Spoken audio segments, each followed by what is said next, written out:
welcome to this Tybootha deep dive into 8 poems by Jill Geoffrion. Hi there.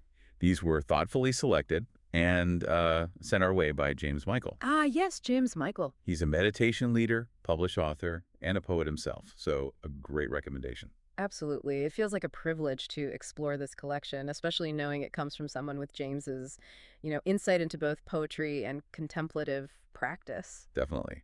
And for those listening who might not know her, the Reverend Jill Kimberly Hartwell Geoffrion is, well, quite remarkable. Mm-hmm. She holds a PhD and a Doctor of Divinity, and she's really a world-renowned expert on labyrinths. Right, Labyrinth prayer. Labyrinth prayer and the incredible Chartres Cathedral. Her expertise is pretty substantial. What is it, 7 books? 7 books, yeah, and just numerous articles, both scholarly and, popular ones. Okay.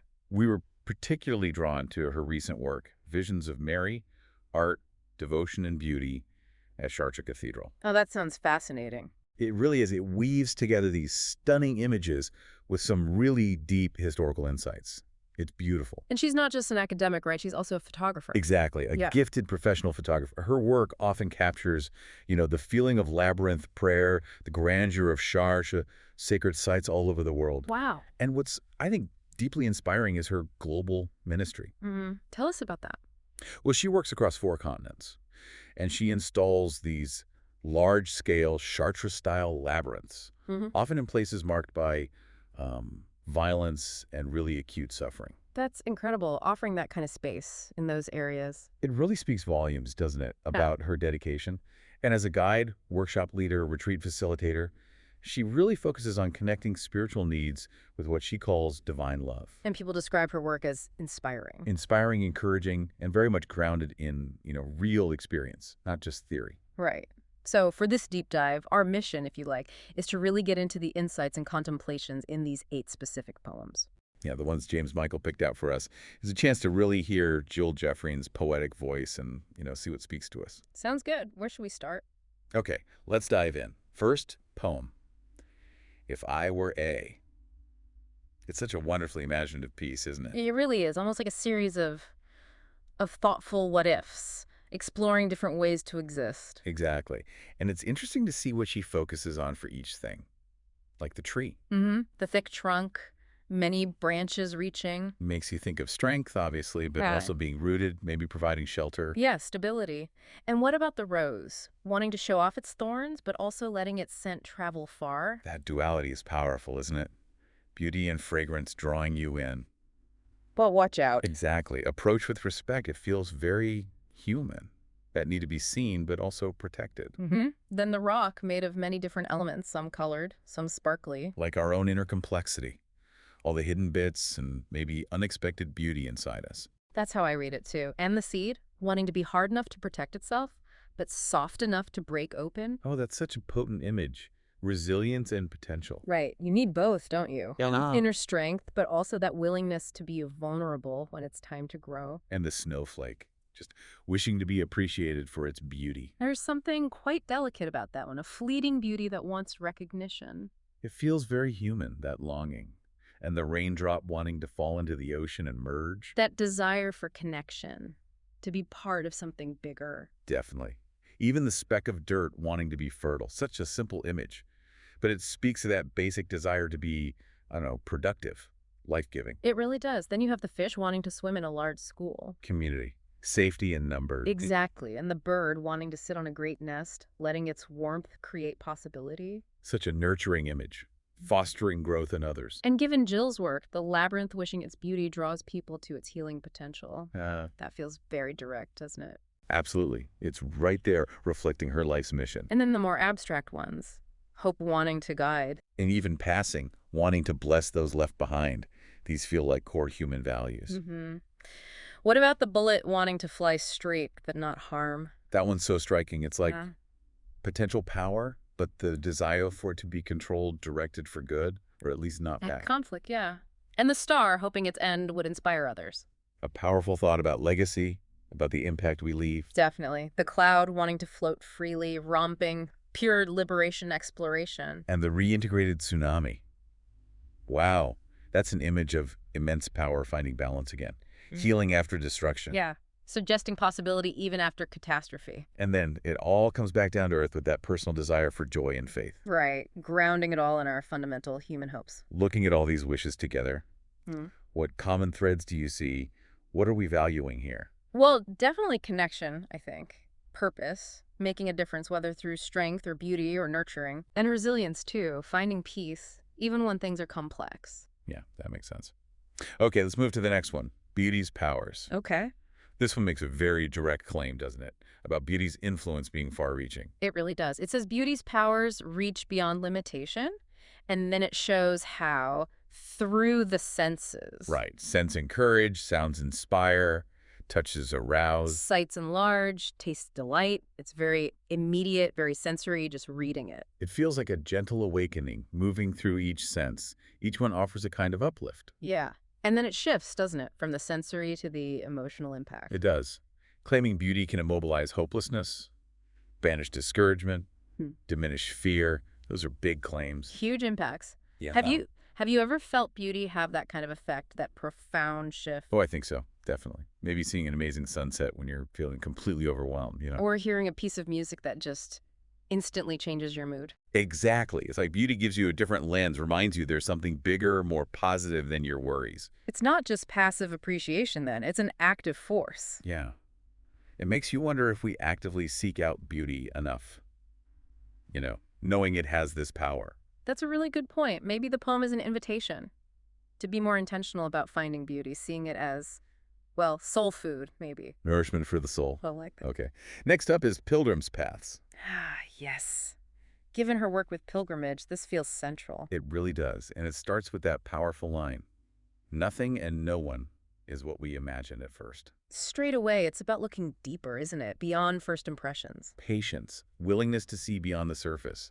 Then there's that intriguing bit about emerging from praying resurrected, even if we didn't realize we were dead. What do you make of that? Maybe those times we feel drained or disconnected without quite knowing it, and then through reflection or some spiritual practice, we feel renewed. Like shedding an old skin or an old way of seeing things. Yeah, I can see that. And the poem really captures the ebb and flow of a journey. The coming and going of kilometers, opportunities seized and missed. Connection and separation, fullness and emptiness. That feels incredibly true to life, doesn't it? It really does. A reminder that growth isn't just a straight line up. There are cycles. I was also struck by the focus on quiet inviting our presence, sacred patterns inviting our exploration. Metaphors embodied in us, inviting our honesty. It suggests that these elements, the quiet, the patterns, the metaphors, they create a space for real self-discovery. Yes.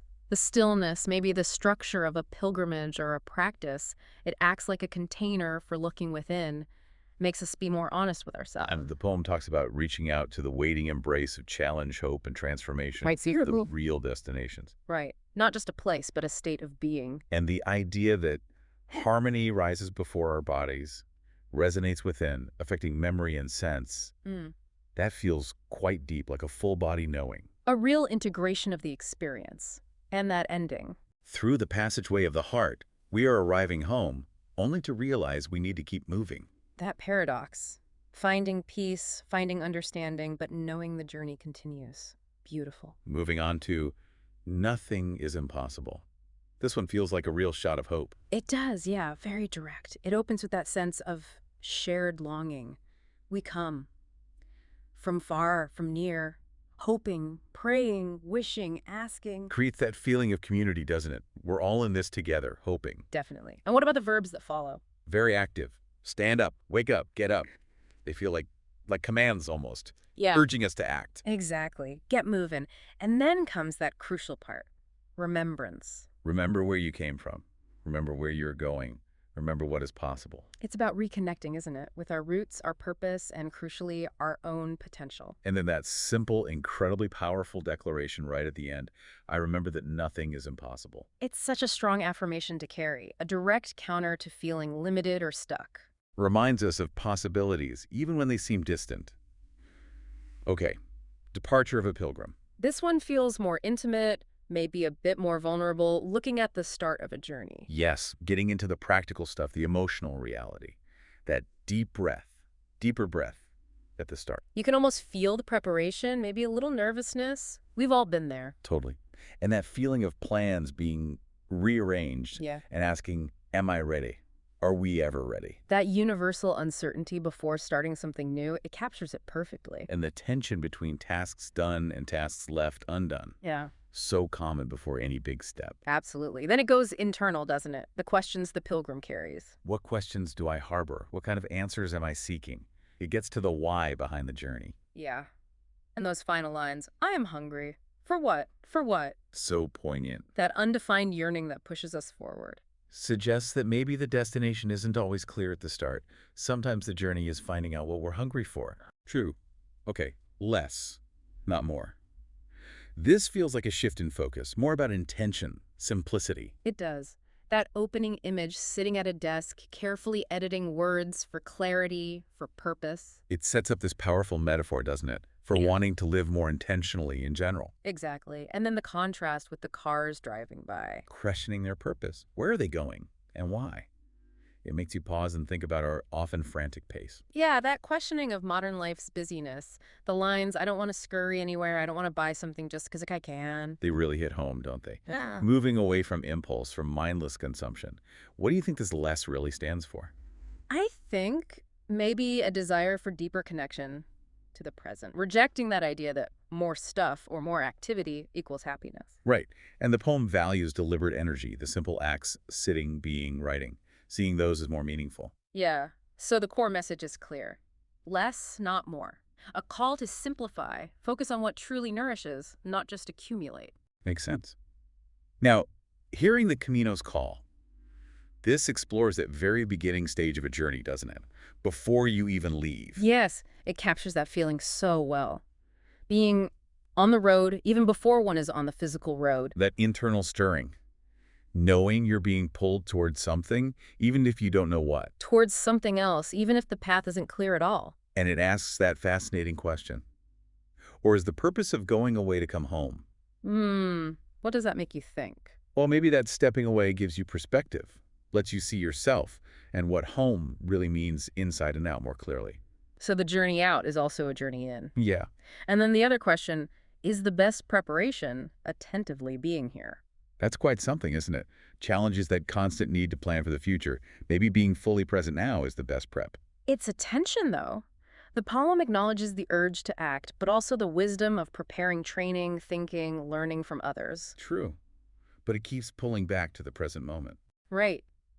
If each day is a part of my pilgrimage, what am I receiving? What am I learning? What am I becoming? Seeing the journey happening right now in this moment, and those final words. Pilgrim, be here. In time, you will be there. Such grounding advice. Trust the process. Beautifully put. Okay, finally we have, if only I had known then what I glimpse now. The wisdom of hindsight poem. Yeah. A poignant reflection on what time and experience teach us. Yes, it's like a powerful list of insights gained.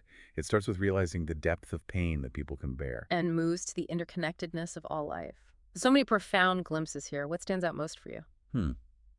I think maybe the ability of the human spirit to know connection. That feels vital, especially today. And the potential of kindness, just as a force for change. That's a lovely reminder. Also, the value of silence, stillness, solitude, often so overlooked. Definitely. The poem also mentions the possibility of place, how our surroundings affect us, and the orienting nature of paradox, acknowledging life's complexity. Right. And the peace and the contentment of self-acceptance, the strength and the transformative power of truth. It also calls out the destructiveness of control myths. That's a big one. And points to growth through ritual transformation and the importance of release, letting go. It feels like it covers so much ground. It ends pointing towards our purpose, towards grace being constantly available. Very rich. It really is. It kind of invites us all to think about the wisdom we've gathered, doesn't it? The lessons learned along our own paths. Absolutely. So as we wrap up this Tybootha deep dive into these 8 poems by Jill Geoffrion, poems so thoughtfully shared by James Michael, we've really touched on some deep themes. We really have. Desire, beauty's power, the nature of journeys, intention, the wisdom that comes with time. It's a collection that definitely offers a lot for contemplation for anyone on their own path of discovery. They really invite you to look deeper, both within yourself and at the world. And maybe, on that note, Thinking about these themes of inner reflection and finding meaning in Jill Geoffrion's work, Right. perhaps the question for you listening to ponder, Yeah. what are some of the quiet moments in your own life, stillness maybe, that have actually yielded the most profound insights for you? Something to consider long after our deep dive ends.